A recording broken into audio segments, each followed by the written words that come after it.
'Psycho Siddhartha' ఒక విభిన్నమైన Telugu cinema. ఇది సిద్ధార్థ అనే యువకుడి గందరగోళమైన మనస్సు మరియు చితికిపోయిన జీవితాన్ని అన్వేషిస్తుంది. ఈ పాత్రను శ్రీనంద్ పోషించారు. ఈ కథ అతని నిరంతర వైఫల్యాలతో ప్రారంభమవుతుంది. ఇవి అతన్ని నెమ్మదిగా భావోద్వేగ అస్థిరత మరియు నిరాశ వైపు నెట్టేస్తాయి. కథ ప్రారంభం నుంచే సిద్ధార్థను కోపంగా, అయోమయంగా, ఆవేశపూరితంగా చూపిస్తారు. అతను ప్రపంచం తనను మోసం చేసిందని నమ్ముతాడు. ఒక వ్యాపార ఒప్పందంలో డబ్బు కోల్పోతాడు. అతని ఆశయాలు కూలిపోతాయి. అతని ప్రేయసి త్రిషతో ఉన్న సంబంధం చేదుగా ముగుస్తుంది. ఇవన్నీ అతన్ని ఒంటరిగా, విలువలేని వ్యక్తిగా అనిపించేలా చేస్తాయి. ఈ పునరావృతమైన ఎదురుదెబ్బలు సిద్ధార్థను నిర్లక్ష్యంగా, దురుసుగా, భావోద్వేగరహితంగా మారుస్తాయి. పరిష్కారాలను వెతకడం బదులు అతను బాధ్యతారాహిత్యపు ప్రవర్తన, మద్యం, అర్థం లేని వాదనల ద్వారా తప్పించుకోవడాన్ని ఎంచుకుంటాడు. తరచూ సమాజంతోనే కాకుండా తన స్నేహితులతో కూడా ఘర్షణకు దిగుతాడు. ఈ సినిమా కలలు మరియు వాస్తవం మధ్య చిక్కుకుపోయి తిరస్కరణ లేదా వైఫల్యాన్ని తట్టుకోలేని అనేక నిరాశతో ఉన్న యువతను ప్రతినిధిగా సిద్ధార్థను చూపిస్తుంది. అతని జీవితం నెమ్మదిగా కానీ ముఖ్యమైన మలుపు తిరుగుతుంది. అతను శ్రావ్యను కలిసినప్పుడు. యామిని భాస్కర్ పోషించిన శ్రావ్య ఒకే తల్లి తన చిన్న పిల్లతో కలిసి తన పక్కింట్లోకి మారుతుంది. దుర్వినియోగం మరియు విషపూరితమైన వివాహం నుంచి తప్పించుకుంటూ.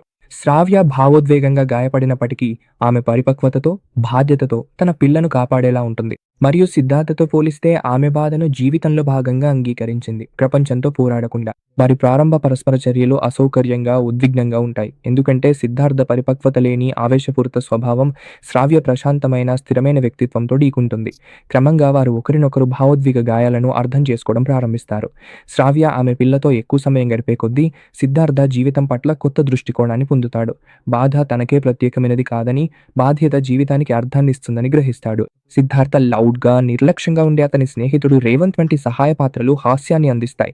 కానీ అదే సమయంలో సిద్ధార్థ లోపలి ఖాళీతనాన్ని కూడా హైలైట్ చేస్తాయి. ఎందుకంటే నవ్వు అతని పెరుగుతున్న అయోమయం మరియు కోపాన్ని దాచలేకపోతుంది. ఇంతలో త్రిషపై సిద్ధార్థకు మిగిలిపోయిన భావోద్వేగాలు అతన్ని వెంటాడుతూనే ఉంటాయి. అతని గత తప్పులు మరియు భావోద్వేగ పరిపక్వతలేమిని గుర్తు చేస్తూ. ఈ జ్ఞాపకాలు తరచూ అతని హింసాత్మక కోపాన్ని, స్వీయ విధ్వంసకర నిర్ణయాలను ప్రేరేపిస్తాయి. ఈ సినిమా అతిశయోక్తి, హాస్యం, గందరగోళమైన సంభాషణలు, ఫిల్టర్ చేసిన డైలాగులను ఉపయోగించి సిద్ధార్థ్ యొక్క కలతపడ్డ మానసిక స్థితిని ప్రతిబింబిస్తుంది. ప్రేక్షకులు కేవలం గమనించడమే కాకుండా అతని అయోమయాన్ని అనుభూతి చెందేలా చేస్తుంది. కథ ముందుకు సాగుతున్నప్పుడు సిద్ధార్థ తన ప్రవర్తన ఫలితాలను ఎదుర్కొనాల్సి వస్తుంది.